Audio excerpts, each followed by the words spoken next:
C'est dans le nom puissant de Jésus que nous nous sommes ainsi édifiés. Soyez abondamment bénis.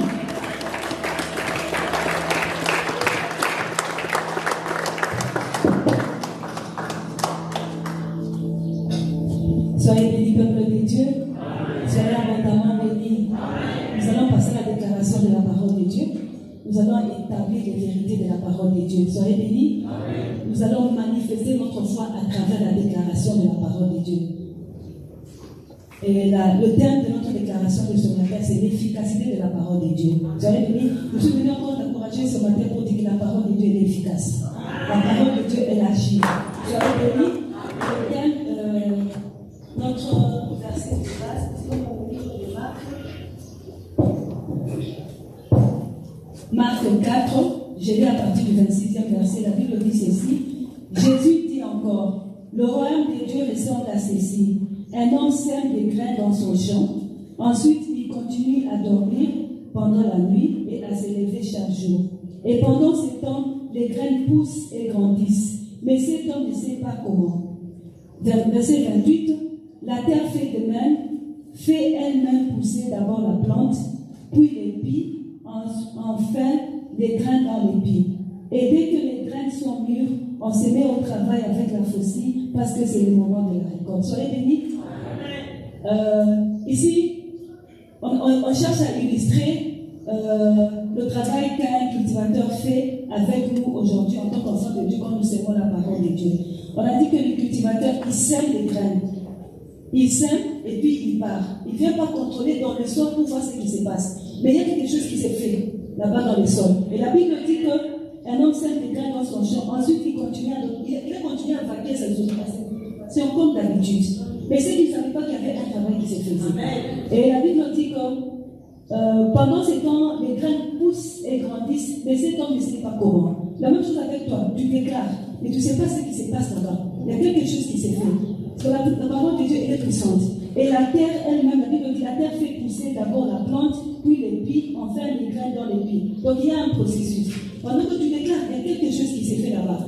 Tu ne sais pas comment, mais sache qu'il y a quelque chose qui s'est fait. Parce que ton cœur, la terre elle-même, elle produit. Elle a quelque chose. Et quand la graine, on a mis dans la terre, quand il y a fusion, la terre et la graine, il y a une puissance, il y a quelque chose qui s'est fait. La même chose avec toi.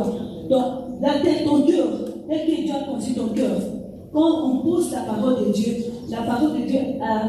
elle est efficace et ton cœur a la capacité de recevoir cette parole et de faire que ce qu'on attend de cette parole puisse jamais qu'elle puisse produire de fruits. Soyez bénis. La même chose aussi avec toi ce matin. Ne néglige pas la déclaration. Parce que c'est la parole de Dieu, elle est puissante, elle est efficace. Il y a quelque chose qui s'est fait. Soyez bénis.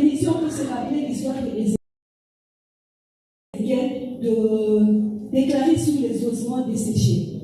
La Bible déclare que pendant qu'Ézéchiel a déclaré, Ézéchiel a dit, en esprit, Dieu l'a fait voir qu'il y avait un bruit. Il écoutait comment est-ce que les os, les squelettes, il y a beaucoup de choses qui s'est remué. La même chose avec toi. Quand tu déclares, sache qu'il y a des choses qui se font. Et ça va finir par apparaître. Alors pourquoi je me dis que ce matin encore, nous allons déclarer. Tu vas déclarer sur la situation. Tu vas déclarer sur cette chose-là. Tu vas déclarer sur les choses que tu veux voir dans ta vie, dans ta famille, dans ton ministère, dans ton corps, même dans l'église. Tu vas déclarer. Voilà pourquoi nous allons tous élever nos voix, nous allons déclarer la parole de Dieu. Père Céleste, au nom de Jésus, je te loue, je te bénis. Gloire à ton nom, louange au Saint-Esprit. Merci Seigneur, parce que je suis ton enfant. Merci Seigneur, parce que le Saint-Esprit en moi me capacite pour toute bonne œuvre. Je déclare, je puis tout par le Saint-Esprit.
suis attaché au cèpe, nous produisons des fruits. Et des fruits en abondance. C'est pourquoi nous restons attachés à ta parole. Ta parole qui nous donne le pouvoir de créer, le pouvoir d'amener à l'existence de choses qui ne sont pas comme si elles existaient. Oh bien-aimé, acclame le Seigneur. Tu n'es pas le porte de vie. Tu es porteur de la parole de Dieu.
Je vais témoigner sur la santé divine parce que Dieu a fait vraiment un miracle pour moi sur la santé divine.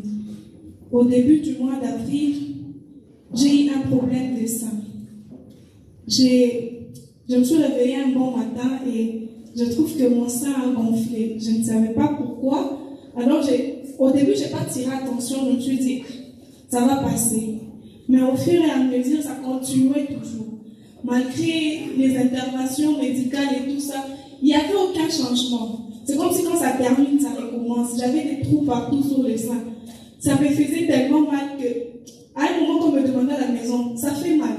Ça m'énervait à tel point je voulais répondre, est-ce que ça fait du bien? Donc, ça me faisait tellement mal.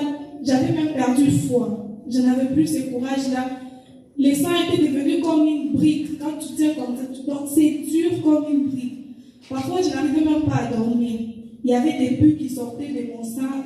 Donc, moi-même, ça me dépassait. Et puis, après l'enseignement de Papa Don Béni, quand il a dit, il faut avoir une parole sur laquelle c'est basé, une référence biblique. Je dis en tout cas, cet enseignement était pour moi. Je veux me baser sur ça et je veux chercher une référence pour moi. Je continuais à prier. Je priais et le Saint-Esprit m'a donné une référence. C'était Hébreux 13, le verset 6, où il est écrit, c'est donc avec assurance que nous pouvons dire, l'Éternel est mon secours, que peut me faire un homme.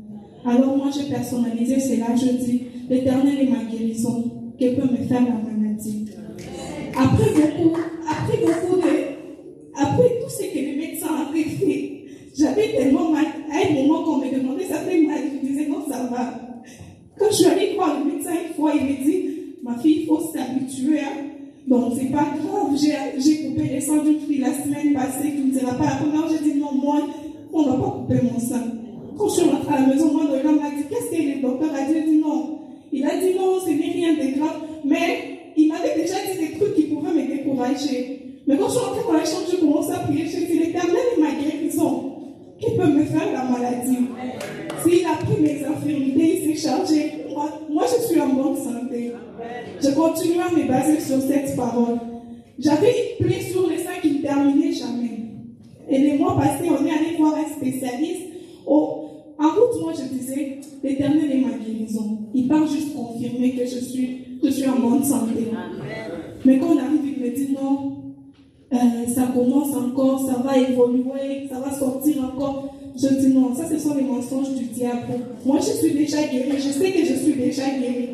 Quand je suis rentrée à la maison, je continue à déclarer l'Éternel est ma guérison. Et ça c'était un miracle. Je vous dis, Dieu fait des miracles. En fait, quand on y croit vraiment, il est fait. J'ai ouvert les pansements, je vous dis, la plaie était déjà séchée. Je n'ai pas parlé de magie, mais c'était déjà séché.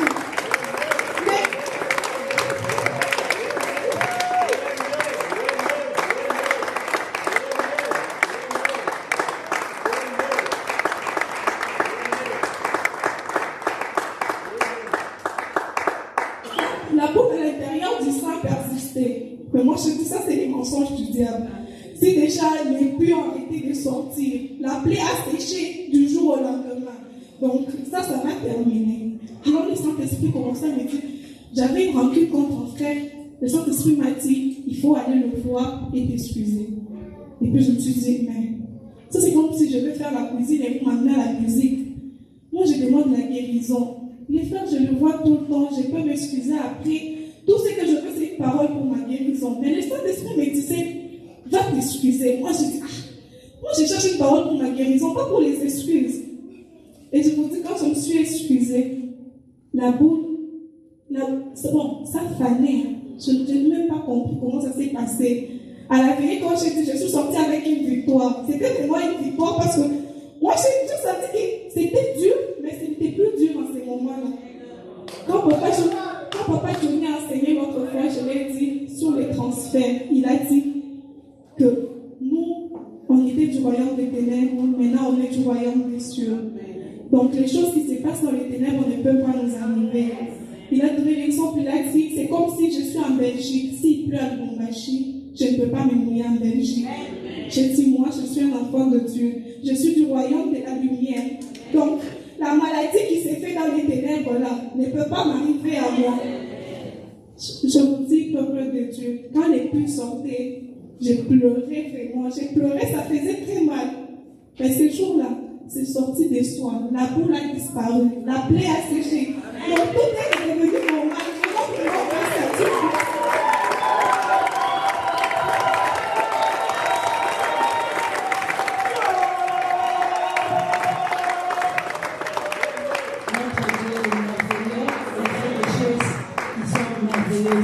Dieu est fait dans sa parole. Il faut croire dans sa parole et déclarer la parole de Dieu. Soyez bénis et être également sensible à tout ce que Dieu, le Saint-Esprit vous recommande de faire. Ça peut être une petite instruction, mais quand vous obéissez à ça, et c'est la porte pour le reste. Soyez bénis. Nous allons appeler la deuxième pasteur, c'est Maman Cathy, qui a aussi un témoignage à donner.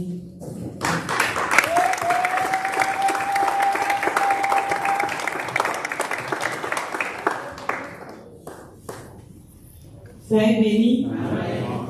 Nous allons témoigner Dieu à santé. Avant l'ingé mission Salut et Gloire. Je vais témoigner pour la santé avant que je n'arrive, que je vienne ici à la mission Salut et Gloire. Il quoi la maladie. J'étais malade. Il est malade.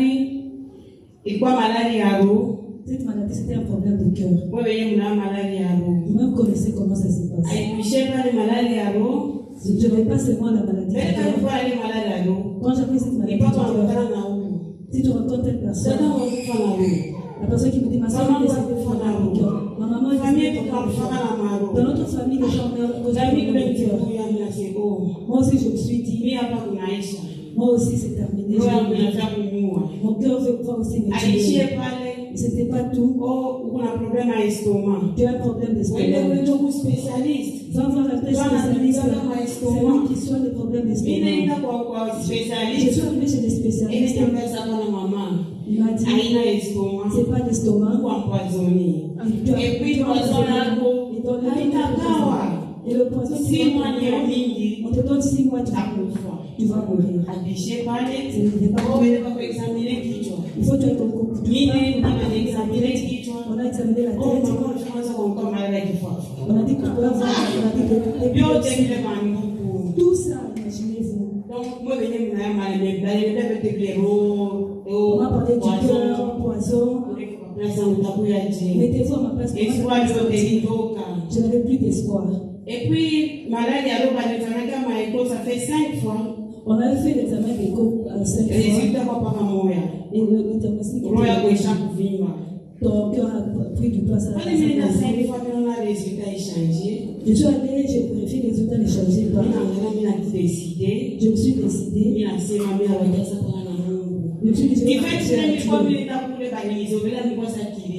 chaque fois que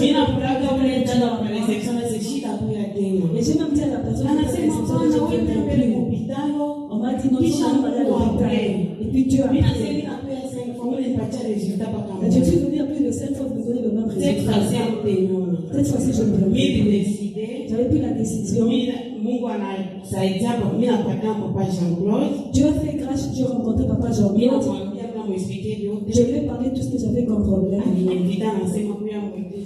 m'a invité dans cette église. Quand je suis arrivée dans cette église, j'ai entendu le message qu'on donnait ici. Tu es qui? Je suis un homme esprit. J'ai su que j'étais un homme esprit. Un homme esprit ne tombe pas malade. Un homme esprit ne meurt pas. Alors j'ai tenu à cette parole. J'étais désespérée. J'avais les amis, j'ai distribué. Mais pas de mission sérieuse. Moi, je n'ai pas la mission sérieuse. Avec les enseignements que j'ai reçus. Ma déclaration de la santé divine. On donne des déclarations par rapport à la santé divine. Il faut kushimamia pa verset moja ile utaanza kudeclarer parole ya Mungu. Mimi nilishimamia pa Matthieu 8:17. Moi, je me suis tenue sur Matthieu 8:17. Il a pris nos infirmités, il s'est chargé de nos maladies. Donc, par nilishimamia, Moi, je me suis appuyée sur ces mimi nabakia versets. hapa kama église, mafundisho ndio nimepatia. Niko napenda na prière en langue. Je faisais aussi la prière en langue. Un jour, je me suis décidée. Je vais partir à l'hôpital. Je suis entrée à l'hôpital. On m'a examiné. Je n'ai pas pu le docteur en train de tout faire. Moi, je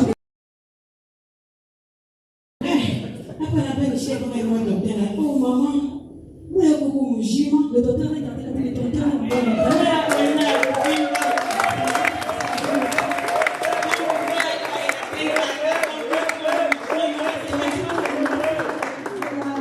il n'y a pas de problème. Le même docteur qui m'a dit que le cœur avait Mungu anatunza.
Jésus.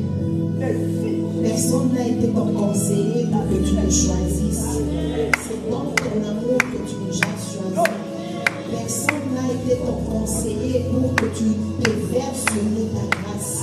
Seigneur, quand on contemple ta grâce, nous voyons combien nous sommes indignes de cette grâce. Mais tu as décidé par toi-même, dans ton amour, de nous choisir, de choisir l'être humain. Seigneur, personne ne t'a conseillé. Ton amour t'a conseillé. Ton amour t'a poussé à nous choisir. Ton amour t'a poussé à faire de nous ta demeure. Nous te sommes reconnaissants, notre Maître. Quand nous contemplons ta grâce, Seigneur, nous reconnaissons que sans toi, nous ne sommes rien. Sans toi, nous ne pouvons rien. Ta grâce nous a tout donné. En nous, il n'y a aucun mérite à part ta grâce. Seigneur, si nous méritons, si nous avançons devant toi avec assurance, si nous sommes aimés de toi, Seigneur, ce n'est pas parce que nous avons fait une chose, Seigneur, mais c'est par ta grâce, uniquement ta grâce.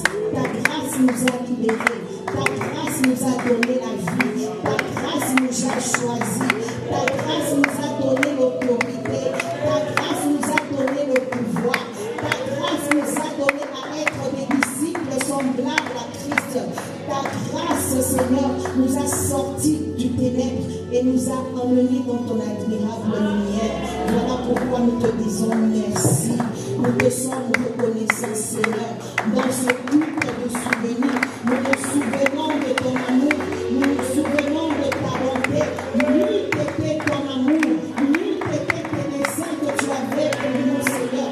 Nous serons perdus. Seigneur, c'est ta grâce. Tout dans notre vie, c'est ta grâce. Nous n'avons rien mérité. C'est ta grâce. Tu nous as donné une faveur imméritée parce que tu nous aimes, Seigneur.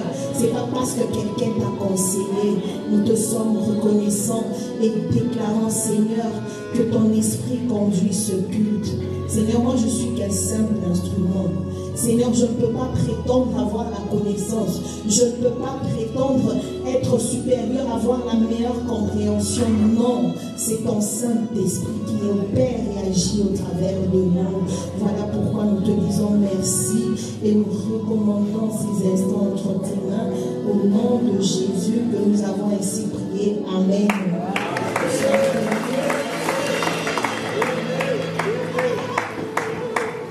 Soyez bénis. Nous disons merci au Seigneur pour les témoignages. Et si nos bien-aimés ont témoigné, c'est parce que nous sommes venus à un autre royaume. S'ils sont arrivés à vivre ce que nous voyons de lumière, appartiennent à un autre royaume, ils appartiennent à un autre maître. Soyez bénis. Soyez bénis. Papa Jocelyn nous a parlé là, il y a un dimanche en arrière. Il nous a dit que son homme sur la terre, la volonté de Dieu ne sera pas se manifester. Soyez bénis. Mais moi, je vous dis aussi, sans le Saint-Esprit dans l'homme, la volonté de Dieu ne va jamais se manifester. Soyez bénis. Quand Dieu crée le ciel et la terre, personne ne l'a conseillé. Personne ne l'a instruit. Personne n'a fait quoi que ce soit pour pousser Dieu à créer l'homme et à aimer l'homme. Nous pouvons lire dans 1 Corinthiens chapitre 2, le verset 16.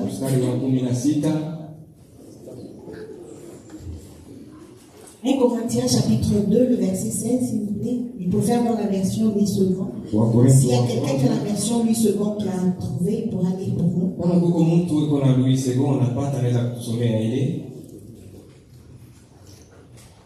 La parole de Dieu dit, car qui a connu la pensée du Seigneur pour l'instruire? Or, nous avons la pensée de Christ.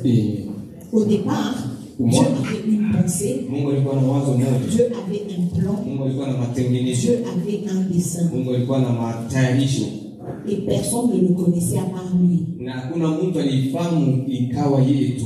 Personne ne lui a donné une instruction à part lui. Hakuna mtu alimpatia mafundisho kama ikuwe yeye. Il a décidé de lui-même. Alibeba mpango kwake mwenyewe. Soyez bénis. Amen. Et quand Dieu commence à créer le ciel et la terre, Wakati Mungu anaanza kuumba mbingu na dunia, il a créé le premier homme, Adam. aliumba mtu wa kwanza Adamu. Le premier Adam, Dieu l'a formé lui-même. Na Adamu wa kwanza Mungu alimtengeneza mwenyewe. Et Papa Jocelyn nous a dit, Dieu a commencé à envoyer des images à Adam. Baba Jocelyn atuelezea Mungu alituma mapicha kwa Adamu. Dieu a emmené vers Adam, a emmené dans la pensée de Adam ce qui était dans la pensée de Dieu. Mungu alibeba ile ilikuwa ndani ya wazo lake, alipeleka mwazo la Adamu. Pour que l'homme commence à nommer la création. Mtu aanze kutaja viumbile. Et pour que cette création vienne à l'existence. Na ile viumbile ipate kuwa kuonekana.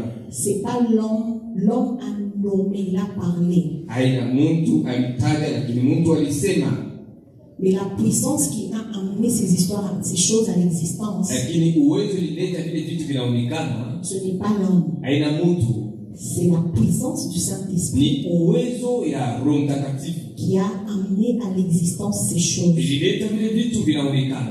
Soyez bénis. Et quand Dieu fait tout ça, Wakati Mungu anatengeneza ile yote, il a décidé par lui-même que l'homme alibeba mpango kwa kusema mtu soit sa demeure, ikuwe mafasi ya kukaa yake, soit l'instrument iwe kiombo par lequel Dieu passera ambao Mungu atapitia pour faire sa volonté sur la terre. ndiye kuonesha mapenzi yake pa udongo. Et quand Dieu fait tout ça, il n'est pas ignorant des desseins qu'a Satan.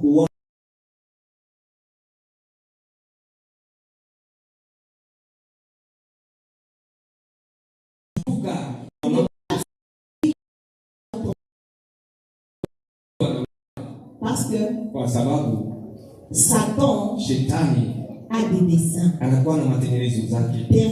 Avant les mois passés, Papa Jocelyn nous a parlé du monde invisible. Mwezi uliopita Baba Jocelyn tuzungumzia ulimwengu usioonekana.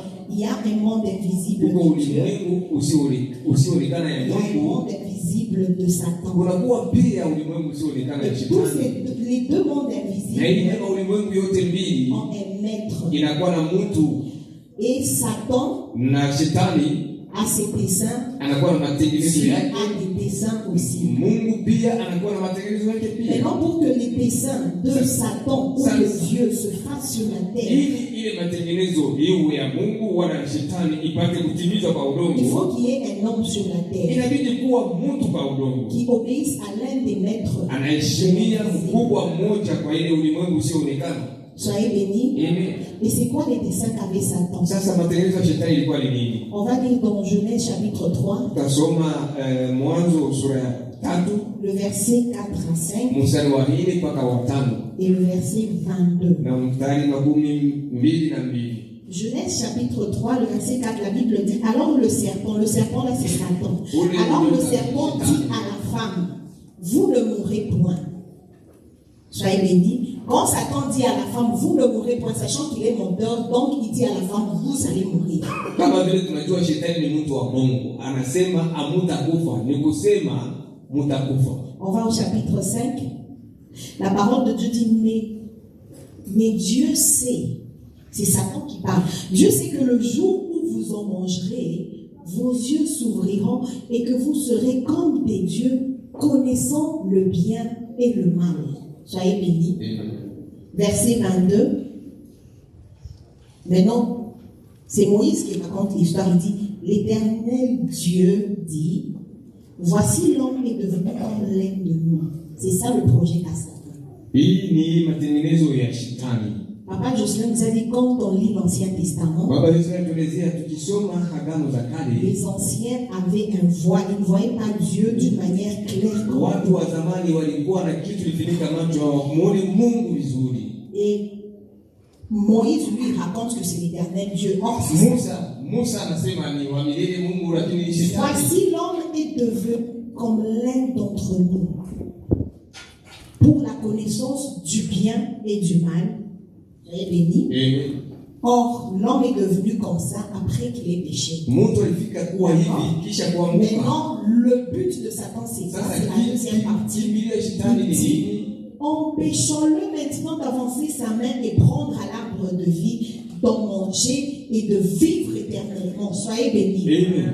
C'est ça le but qu'a Satan. Hii ndio Vous kimbilio ya empêcher shetani apate de kumizuiza trouver la vie, mupate kupata d'avoir uzima, la vie éternelle. kupata uzima wa milele. C'est ça que Satan Hii poursuit. Il ndio veut que vous, kimbilio ya shetani, anapenda mkufe, vous restez dans la mort, mubakie mkifo, connaissant le bien et le mal. Or, kujua uzuri na ubaya. quand Dieu a créé, Wakati Mungu aliumba, Dieu connaît le bien. Mungu alijua mema. Dans Habakkuk, il est écrit que les yeux de Dieu sont tellement purs qu'il ne sait pas voir l'iniquité. Habakuki imeandikwa, macho ya Mungu ni ya usafi, haijui kuona ubaya. Parce que même s'il y a un ténèbre devant la lumière, quand la lumière vient regarder le ténèbre disparaît. Kama kunakuwa nuru mbele ya giza, kama nuru inaangalia giza, giza inapotea. Dieu n'a pas créé l'homme pour connaître le bien et le mal. Mungu asikuumbe mtu kujua vizuri na vibaya. Dieu a créé l'homme pour être son image et sa ressemblance. Mungu aliumba mtu kujua kwa picha yake na kufanisha kwake. Satan il dit, maintenant on va commencer, comme l'homme est tombé, commençons maintenant nos dessins. Hivi hapa mtu anaanguka, tuanze sasa makimbilio yetu. Empêchant à l'homme de trouver la vie et de vivre éternellement. Tumzuize mtu apate maisha na aishi milele. Soyez bénis. Le thème le thème de notre enseignement c'est je suis né de nouveau pour appartenir à un seul maître. Je suis né de nouveau pour appartenir et servir un seul maître dans l'église. Maintenant, Satan a ses desseins. On va prendre des exemples des personnes dans la Bible qui ont fait les desseins de Satan. Soyez bénis. Et on va voir comment l'homme opère, comme l'homme et le monde invisible opèrent pour amener la volonté des maîtres invisibles sur la terre.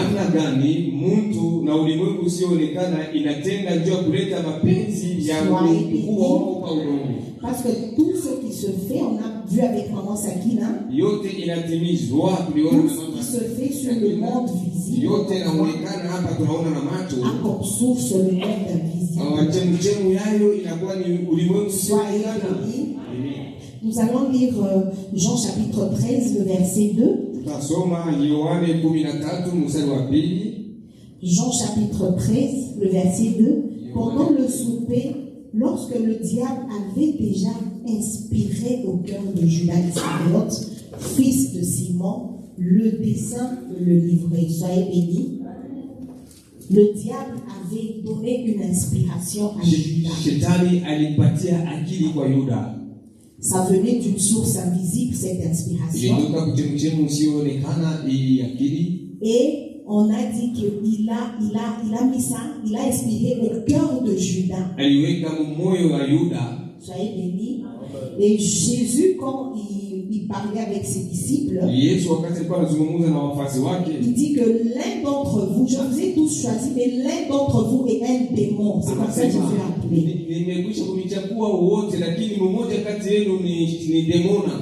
Pourquoi Jésus a dit que Judas est un démon?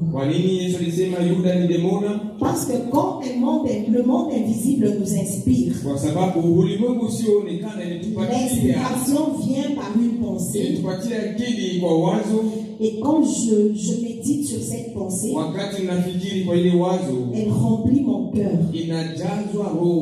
Et quand elle remplit mon cœur, je parle, j'exécute.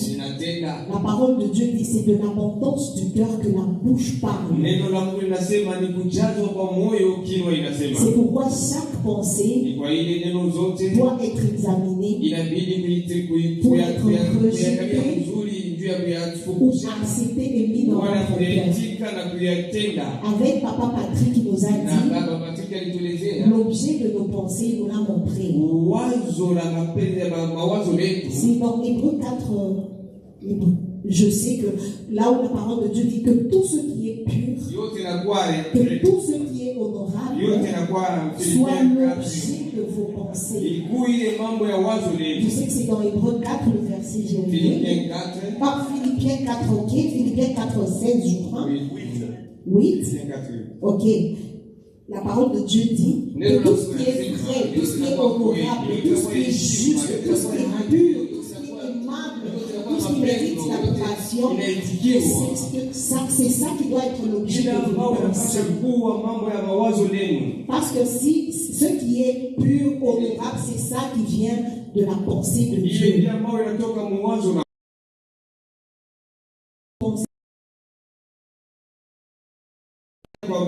Cette pensée va remplir mon cœur. Et quand le cœur abonde de cette pensée,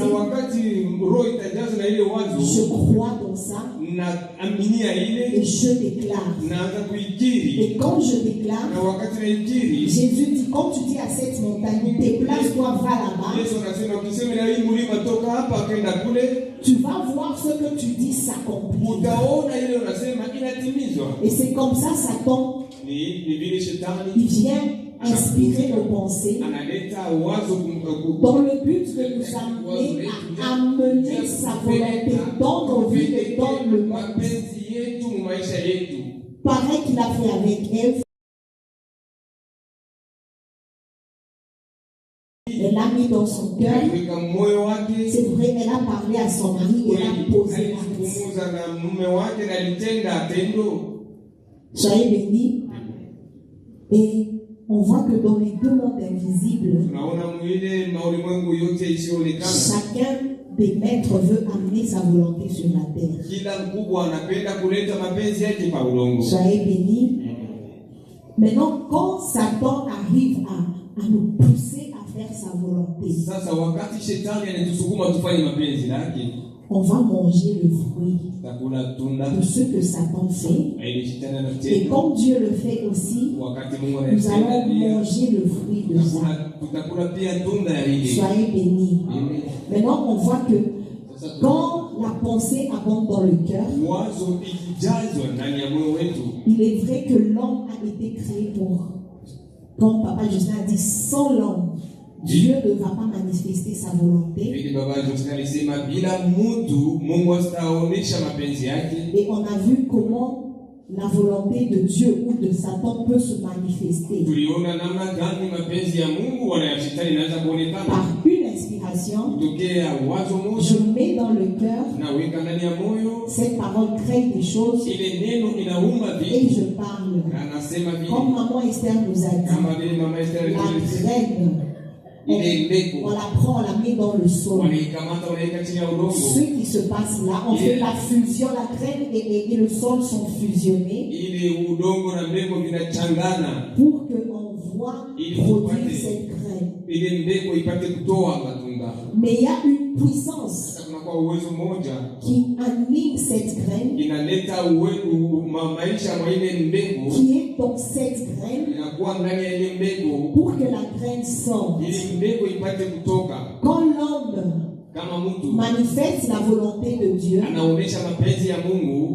l'homme n'est qu'un instrument. Dieu, c'est Dieu qui est l'initiateur de cette volonté. Et Dieu veut que l'homme soit l'instrument par lequel il passe, soit l'instrument qu'il s'est choisi. C'est un instrument qu'il a amené sur la terre pour qu'il vienne habiter lui dans cet instrument et qu'il commence à manifester sa volonté. La Bible nous dit dans Romains 12:3, je crois,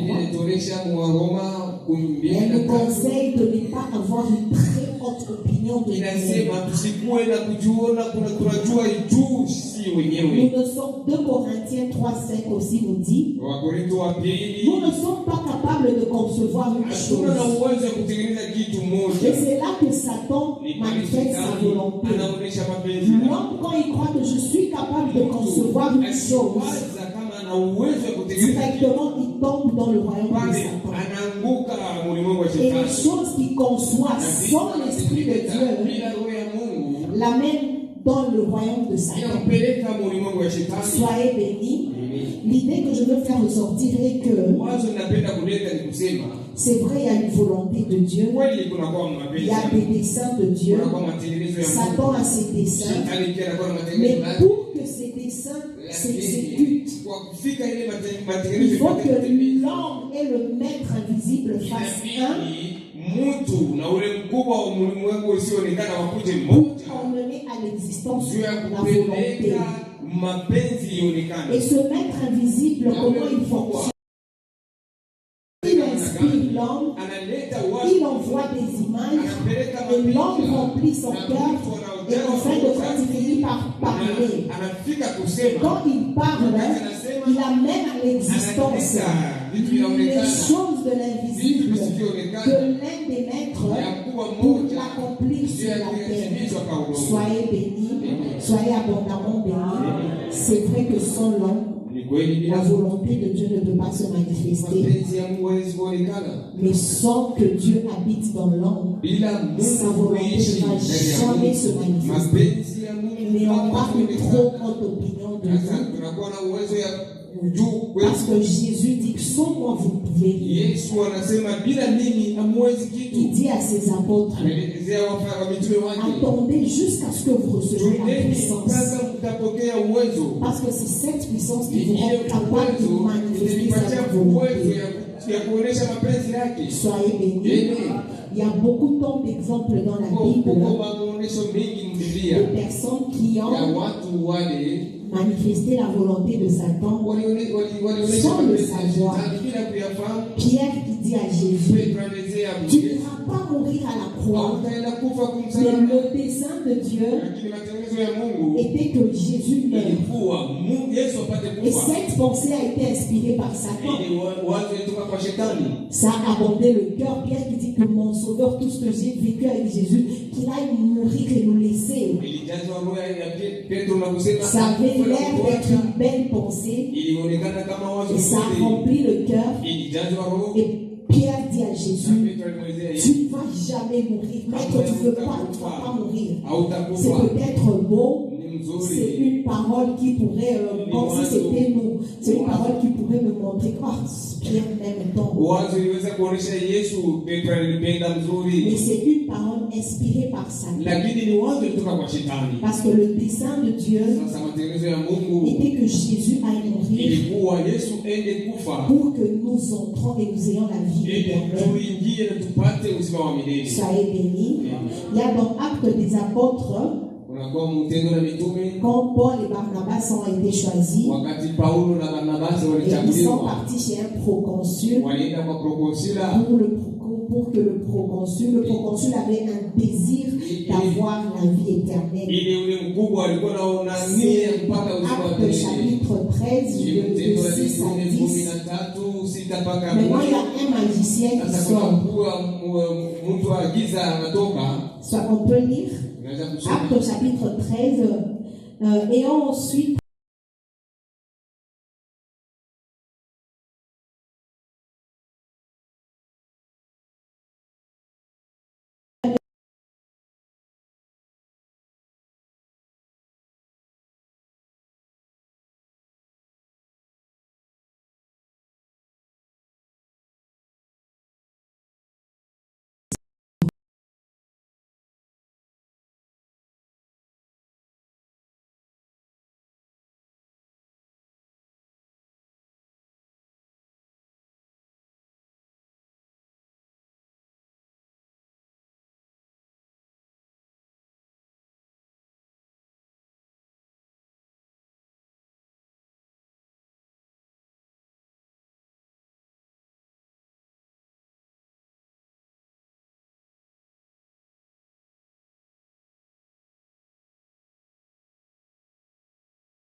manifester cette Ni volonté. ndani ya roho unakuwa uwezo ya kuonesha ile mapenzi. Nous allons prendre l'exemple de Jésus. Tutaona mfano wa Yesu, Parce que nous ne sommes pas du royaume de Satan. kwa sababu hatuna watu wa ufalme wa On ne va shetani. pas trop parler de lui. Hatutazungumza mingi kwa ajili yake.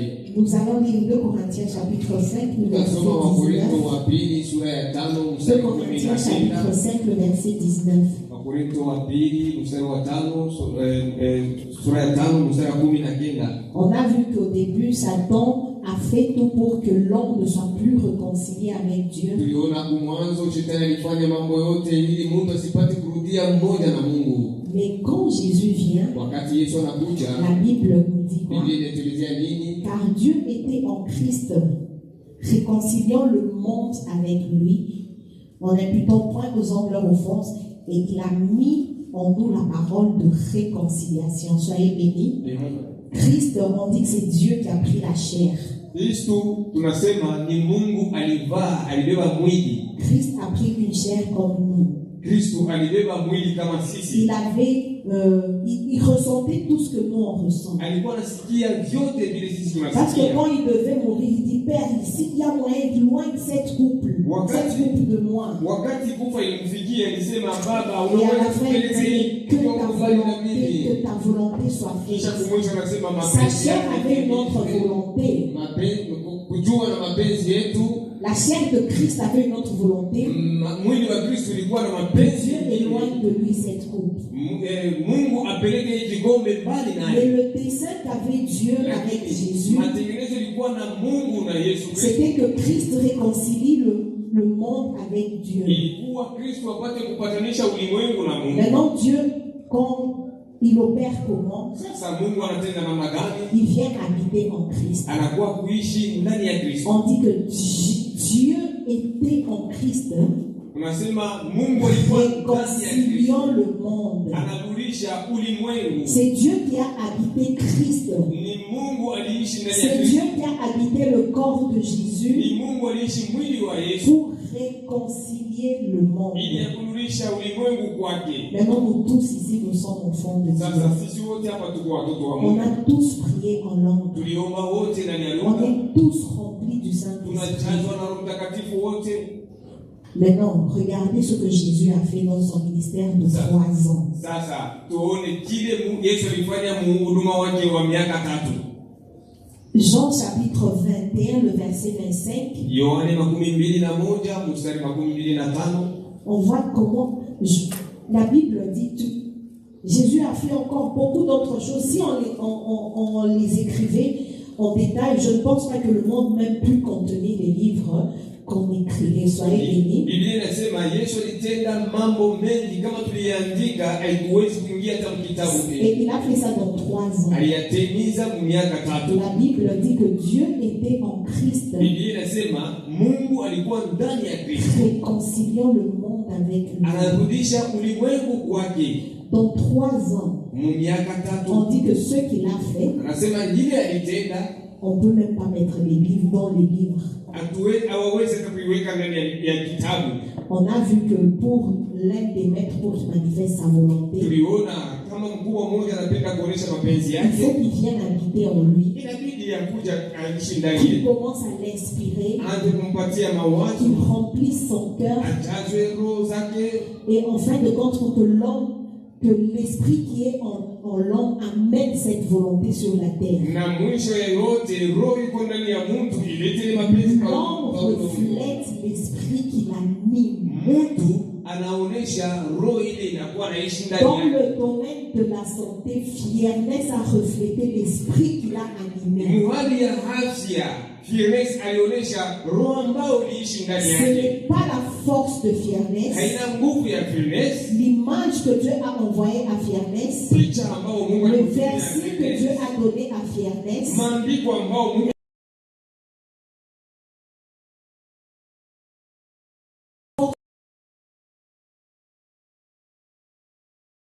c'est pas mon esprit, c'est pas la force de Fiernès qui a appelé ce verset. haina nguvu ya Fiernès iliita ile. Ce n'est pas la puissance de Fiernès qui a fait sécher cette plaie, Haina uwezo wa Fiernès mais c'est ilikausha ile l'esprit qui kidonda. a animé Lakini Fiernès. ni roho ambayo Quand iliishi elle ndani a ya vu donnée, wakati aliona quand picha elle a reçu l'inspiration que Dieu l'a donnée, elle a rempli ça dans son cœur.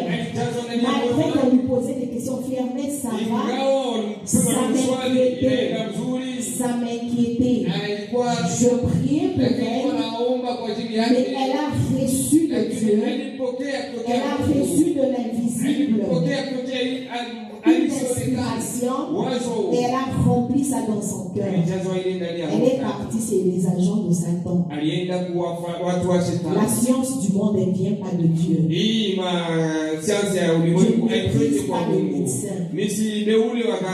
a sa science. Sa science est dans sa parole. Sa science est suffisante. Elle n'a pas besoin de la science humaine. Mais Fiernet, quand elle est partie chez la science des hommes, la science des hommes l'a envoyé une image, une inspiration. Tu peux vivre avec. On peut couper ton sein. Et elle s'est accrochée à l'image que Dieu a envoyée, à la parole que Dieu a envoyée. Elle a fait un avec l'Esprit de Dieu. Elle a fait un avec le maître qui l'a envoyé cette image. Et sans son intervention à elle, elle-même a dit, je ne sais pas comment ça s'est fait. Comme maman Esther a dit, la graine est là-bas, on ne sait pas comment ça s'est fait. Mais on ne sait pas là.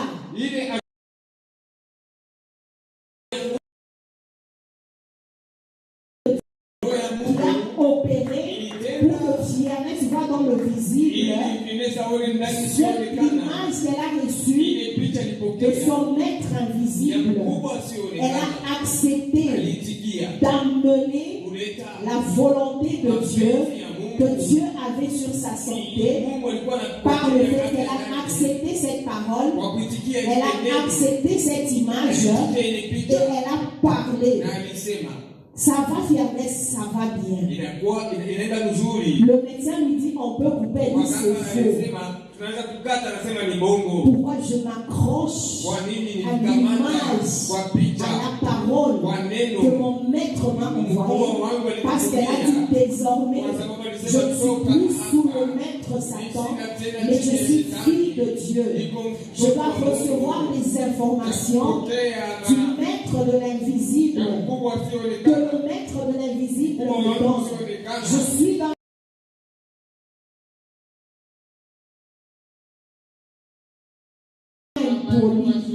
même quand mon fils dit souvent, maman Satan, moi je suis là ici, mais Satan vient me donner des pensées, je n'ai pas appelé.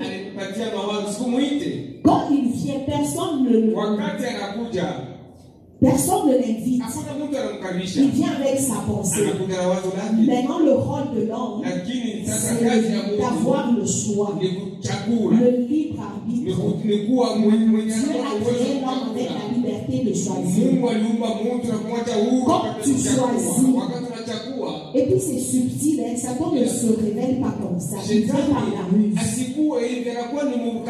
Maintenant, quand tu choisis, la pensée qui vient de Satan, tu vas vivre la volonté de Satan. Que ce soit dans ta santé, que ce soit dans tes finances, que ce soit dans le mariage, que ce soit dans tous les domaines de la vie. Dieu nous a déjà envoyé ces images par sa parole qui est la Bible. Il y a plein d'images, il y a plein de paroles que notre maître de l'invisible nous a envoyées. N'ignorons pas les desseins de Satan. Satan vient pour nous détourner de notre maître par des images, des inspirations, des pensées. Tu sais, quand je parle, je peux dire, imagine une crise au Congo. Quand je parle, je peux dire, c'est la crise au Congo. Ça a l'air d'être une parole juste simple, innocente, comme ça. Mais si j'ai parlé, c'est parce que j'ai vu des images, c'est parce que j'ai reçu des informations, mais tu viens, tu mets de l'invisible, tu te lèves. Moi, je vois que c'est naïvement que j'ai parlé. Non. Non, Hapana. c'est de l'abondance du cœur. Et Kutokea c'est par les tena kwa images que roho, j'ai vues kwa ile et les mapicha, informations na ile que j'ai habari parlé. Il y nilisema, a la crise au Congo. kunakuwa kukosa C'est nguvu. par les informations que Ni je habari reçois. ninapokea. Ça peut ne pas être Inaweza permanent, kuwa mais kale, j'ai reçu cette lakini information. nilipokea ile Et en fin de habari. compte, je parle. Na mwisho yote Hii nasema, machiku ikia nguvu, c'est difficile. ikia nguvu. C'est très difficile. Hii machiku mukongo, hii vita yenye ya kuwest, itaichaka chiku. La guerre ne laisse là. Ça va terminer quand? Je dis ça Minasema hili parce que j'ai reçu kwa sababu des niliyapokea images, des mapicha, paroles qui maneno me font parler. inanisukuma niseme. Soyez bénis. Et quand je parle, Kama nasema je veux le voir s'accomplir. taone inatimizwa. Maintenant, quand on dit Dieu était en Christ réconciliant le monde, Sasa wanatuelezea Mungu alikuwa ndani ya Kristo anarudisha ulimwengu kwake. c'est bien de témoigner ce que Christ a fait, Ni mzuri kushuhudia ile Kristo alifanya. mais Christ veut nous emmener à une autre étape. Sasa Kristo anapenda kutupeleka hatua nyingine. Imaginons Jésus sur la terre, il tombe malade et puis il parle devant les gens. Je témoigne, je ne méprise pas ce que Dieu fait. Je témoigne, Christ témoigne. Hier, j'avais mal à la tête, les disciples aujourd'hui, ça va. Kristo anasema kichwa ilinyuma leo. Jésus se réveille et aujourd'hui j'ai mal au dos. Pierre, masse-moi s'il te plaît. Yesu analamuka leo mkongwe ni nyuma, unikamule kwanza hii mkongwe.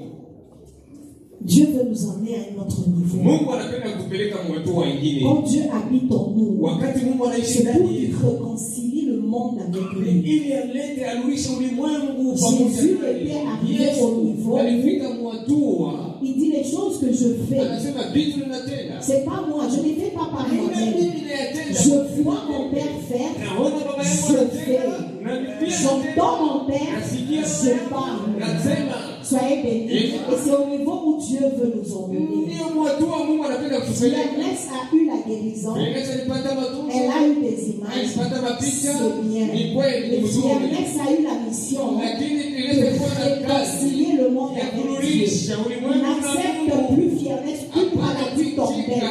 Magonjwa Maintenant, yanakuuliza. Dieu est en toi Sasa leo kuna Mungu pour que ndani tu yako. réconcilies les santé de ceux qui connaissent pas Dieu avec le monde de Dieu. Il n'est plus en nous pour que vous avez mal. Dieu m'a guéri. J'avais mal. Dieu m'a fait ceci. J'avais pas l'argent. Dieu m'a donné. C'est bien.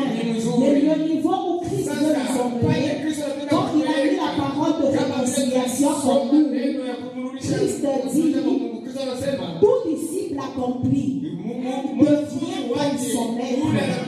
La santé de Ernest accomplie doit devenir comme la santé de Christ. Ernest n'accepte plus jamais qu'une maladie vienne jouer avec toi. Parce que tu as une mission de réconcilier la maladie des autres. Tu as bien dit que tu es du royaume de Dieu. Alors, vis la santé, maintenant va et une santé de ton maître. Sois comme ton maître. Sois un disciple accompli pour aller maintenant dans le monde. Tu vois un malade, tu réconcilies la santé de ce malade avec la volonté de ton maître. Sortons au niveau où il m'a fait. Il a fait ça pour moi. C'est bon. C'est très bon. Que dans mon culte de souvenirs, que Ernest passe. Elle dit, le Dieu qui m'avait guéri mon sein. Aujourd'hui, je vis une santé parfaite. Maintenant, ce Dieu-là, voilà 7 personnes que je vous amène. Elle va témoigner parce que j'ai réconcilié sa santé à elle avec la santé que Dieu avait prévue pour elle. C'est pour ça que Christ, Dieu était en Christ. Dieu était en Christ, réconciliant le monde avec lui. L'Esprit de Dieu est en toi. Vois ce que Jésus a fait pour 3 ans. Yesu On alifanya ne peut miaka pas tatu. écrire ça dans les livres. Hatuwezi kuandika On a ile l'Esprit Biblia. de Dieu depuis. Roho ya Mungu tunakuwa nayo pekee. On fait un avec le Saint-Esprit depuis. Tunakuwa mmoja na Roho Mtakatifu. L'Esprit de Dieu est en nous. Roho ya Mungu kuna Mais yeye. quand je passe Lakini témoigner, kipita kusudia. j'avais obéi, Niliheshimia. j'avais amené la volonté de Satan. Nilipeleka mapenzi ya shetani. Et puis Dieu m'a sorti. Sasa Mungu Il m'a alinitosha. envoyé une information. Je me suis accroché à ça. Et j'ai vécu. Niliishi. C'est bien. Ni mzuri kabisa. Alors, au niveau où Sasa twende kwa hatua. je vis la santé, Naishi afya. je vis la gloire, Naishi utukufu. je vis la prospérité. Et j'ai réconcilié la prospérité de terre. J'ai réconcilié la santé de terre avec la santé que Dieu a fait. Soyez bénis. L'Esprit de Dieu, c'est lui qui opère. Ce n'est pas moi. C'est l'Esprit qui opère. Nous avons reçu l'Esprit de Dieu pour qu'il opère au travers de nous. N'ayons pas une haute opinion de nous. N'ayons pas une haute opinion de nous. Sans Dieu et sans moi, Dieu ne va pas obéir. C'est vrai, mais sans l'Esprit de Dieu en toi, tu ne vas jamais manifester la volonté de Dieu. C'est l'Esprit qui opère. Comme maman Esther a dit, ce qui se passe là, on ne sait pas. Il y a une puissance qui opère. Il y a une puissance qui a opéré dans Esther. Quand elle ne savait pas comment c'est parti, comment la plaie est séchée, il y avait une puissance qui opérait parce qu'elle a fait avec le maître de l'invisible à qui elle appartient. En soit Dieu, il nous a créés, nous sommes les instruments, nous sommes sa demeure.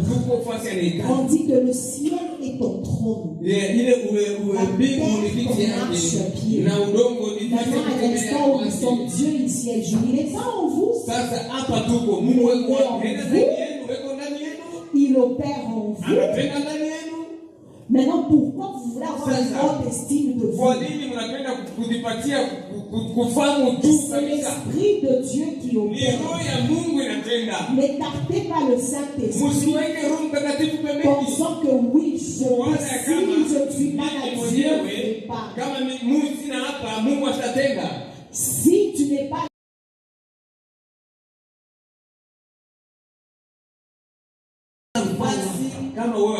Dieu n'aura pas un trône si tu n'es pas là.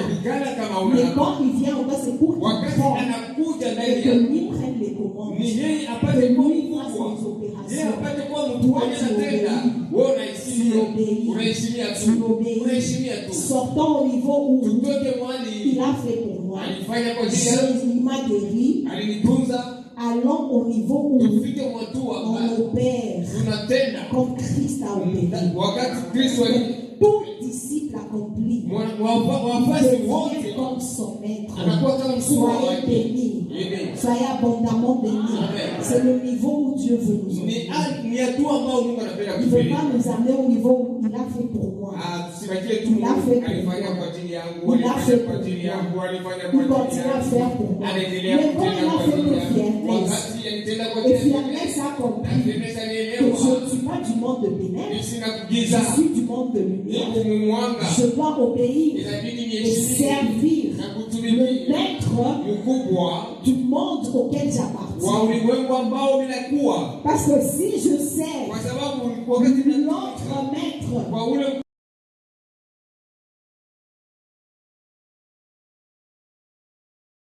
allons au niveau où, dans les cultes de souvenirs, on amène des gens que nous avons réconciliés avec Dieu. Nous, on est déjà réconciliés avec Dieu. Nous sommes réconciliés avec Dieu. Ma santé est réconciliée avec Dieu. Jésus, quand il voyait les pécheurs, quand il voyait des malades, quand il voyait des morts, il voit les aveugles qui l'entouraient. Il faisait quoi? Il réconciliait leur état avec l'état que Dieu leur envoyait. au Il voit un lépreux. Dieu lui dit qu'il n'est pas lépreux. anasema huyu anana kukoma, Il amène la volonté de anapeleka Dieu. mapenzi ya Il Mungu, fait un avec son Père. anakuwa mmoja na Et il Baba, amène la volonté de Dieu. analeta mapenzi ya Baba Réconcilie l'état de ili cet homme kurudisha haki ya ulimwengu avec la volonté na de mapenzi Dieu ya Mungu pour cet homme. kwa ajili ya ule Quand mtu. Christ voit un Wakati mort, Kristo anaona il mtu, voit Lazare. anaona Lazaro, Lazare, non, c'est pas ton tour de partir. haina wakati yako ya Il kwenda, réconcilie la volonté de anarudisha Dieu mapenzi ya que Mungu. Dieu a pour Lazare. Mungu alikuwa na kwa ajili Dieu ya ne voit pas Lazaro. Lazare dans le tombeau. Mungu asimuone Il Lazaro voit ndani ya Lazare kaburi. vivre. Alimuona Lazaro Et anaishi, Jésus fait quoi? na Yesu anafanya Il nini? réconcilie Anarudisha la volonté de Dieu mapenzi ya Mungu avec Lazare. na Lazaro. Lazare sort. Lazaro toka. Lazare sort Lazaro parce toka. que Dieu, Kwa dans son sababu volonté, Mungu mapenzi yake, l'image qu'il m'envoie, picha c'est pas que tu es dans la tombe. Haina Il mwaona sort mkaburi, toka. et il sort Akatoka. de nos cultes de souvenirs. Hii ibada ya Nous, on makumbusho. est déjà réconciliés avec Dieu. Tumekwisha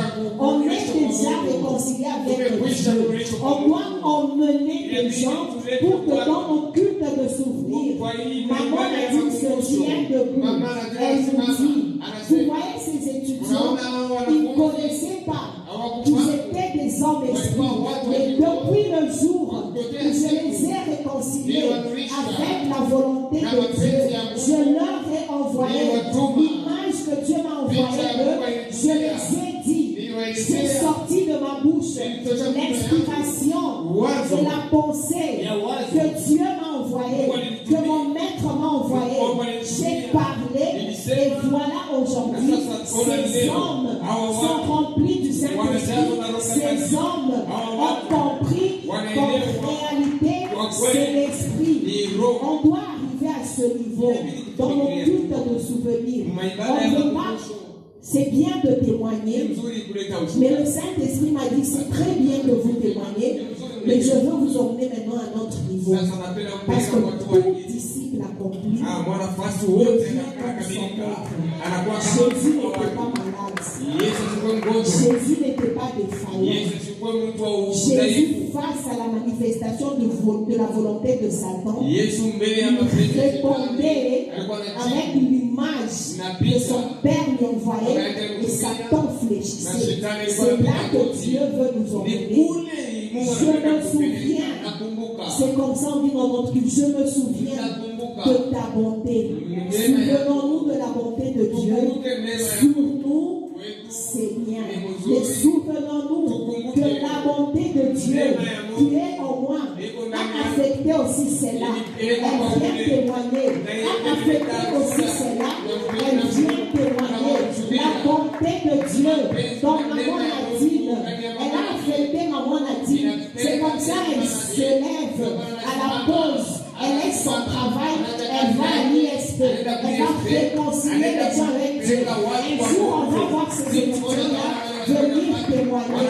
Si ce n'est pas maman Nadine, en fait, eux ils vont dire ça, mais en fait, si ce n'était pas la loi de Dieu que Dieu a révélée à maman Nadine, ces gens-là seraient morts. Soyez bénis, soyez abondamment bénis. Que Dieu nous amène dans cette dimension. Que Dieu nous amène dans ces niveaux. Que Dieu nous amène dans ces niveaux. C'est ça que Dieu appelle de nous. Parce que quand il est venu en Christ n'a pas marché malade. Christ n'a pas fait quelque chose pour nous. Il n'a rien fait de bon pour nous. Il n'a rien fait de bon pour nous. Il s'est sacrifié. Il ne disait pas à ses disciples, Dieu m'a guéri. Satan m'avait attaqué hier. Dieu a fait ça. Dieu m'a donné. Dieu m'a fait ça. Dieu m'a fait ça. Mais dans sa prière dans Jean 17, il parlait des gens que Dieu m'a donné. Il parlait des gens que Dieu m'a donné.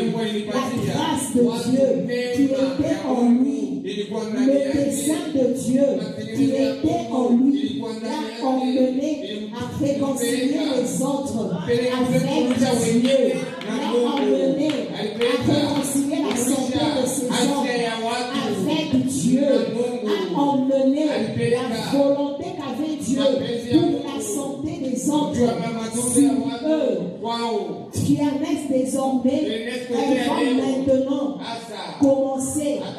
C'est vrai, elle est passée, elle se souvient que Dieu avait une volonté pour moi et je l'ai manifestée parce que j'ai vu des images, j'ai entendu. Alors au niveau où désormais, Ernest, elle voit la maladie dans l'autre, elle va prier. Et Dieu envoie l'image pour sortir cette personne-là dans la condition dans laquelle elle est.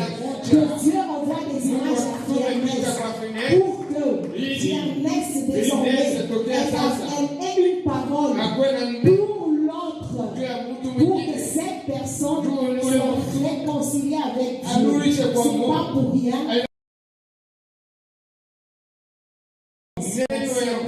La parole de Dieu dit, nous avons la pensée du Christ. Nous avons la pensée du Christ. Soyons comme notre maître. Tout disciple accompli. Vient comme son maître. Tout disciple accompli.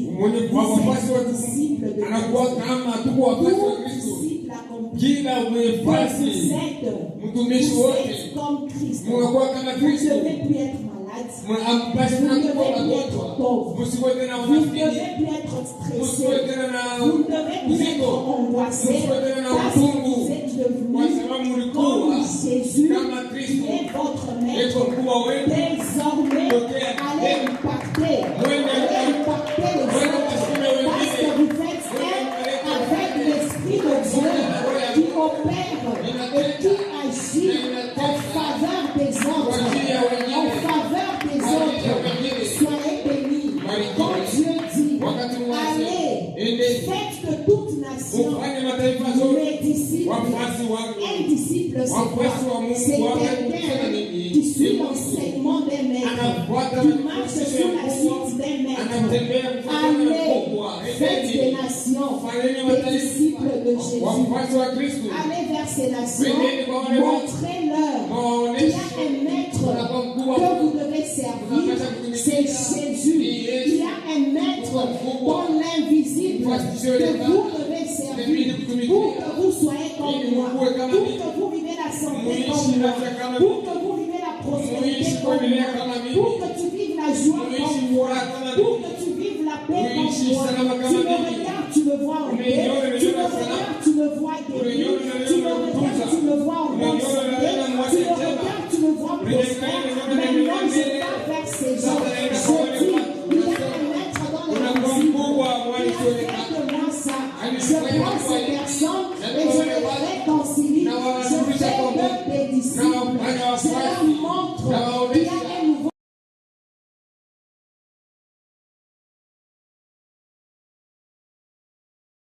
prospérité et que prochainement, dans le culte de souvenir, ces gens ici, soyez bénis, que Dieu bénisse sa parole.